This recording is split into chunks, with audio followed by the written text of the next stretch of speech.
আগের ভিডিওতে তোমাদের আমি দেখিয়ে দিয়েছি যে নারকেলের দুধ দিয়ে কিভাবে আমি ডেজার্ট তৈরি করেছি। আজকে দেখাবো সেই ডেজার্টকে কিভাবে আমি ডেকোরেশন করছি। এমনিতেই কথাই আছে যে পেহেলে দর্শনদারি ফির গুণ বিচারি, তাই দেখো আজকে তোমাদের ডেকোরেশনটা করে দেখিয়ে দেবো যে ডেজার্টের কিন্তু মাধুর্য একমাত্র ডেকোরেশনের ওপর। আর এতটা সুন্দর সাদা ডেজার্টের ওপর লাল চেরি না হলে তো মানাবে। তাই দেখো আজকে আমি লাল চেরি আর আঙুর দিয়ে কিন্তু ডেজার্টের উপর ডেকোরেশনটা করলাম, আর সাথে ছিল কিন্তু বেদানা। আজকে আমি আমার প্রিয় সাবস্ক্রাইবার মালদা থেকে অনু, আর গঙ্গারামপুর থেকে মৌ, আসাম থেকে সঞ্জিতা, হুগলি থেকে সানাম, বরগাছিয়া থেকে অরিত্র, এছাড়া সায়ন্তিকা, অনুপম, রিতম, ইচ্ছাময়ী, বোলপুর থেকে বাসন্তী, বাংলাদেশ থেকে কথা, নুরফা, জান্নাত আর শানু। তোমাদের সবার জন্য রইল অনেক অনেক ভালোবাসা। তোমরা সবাই খুব ভালো থেকো আর এইভাবেই কিন্তু আমাকে সাপোর্ট করে যেও। তো নাও, আমার তো ডেজার্ট ডেকোরেশন কমপ্লিট হয়ে গেছে আর আমি চলে এসেছি সুমির কাছে। আর আমার হাতে তৈরি ডেজার্ট দেখে তো ও পুরো অবাকই হয়ে গেছে। দেখে তো সুমির দারুণ পছন্দ হয়েছে। এবার দেখা যাক সুমি খেয়ে কি বলে। সুমি খেয়ে কি বলবে সেটা তো তোমরা একটু পরেই জেনে যাবে। এবার তোমরা বলো তো তোমাদের কাছে আমার এই ডেজার্টটা কেমন লেগেছে।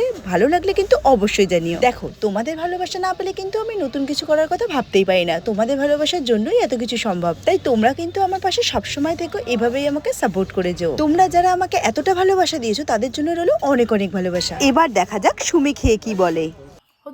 সুমি তো বলেই দিল যে ওর কেমন লেগেছে। এবার তোমরা তাড়াতাড়ি বলো তো।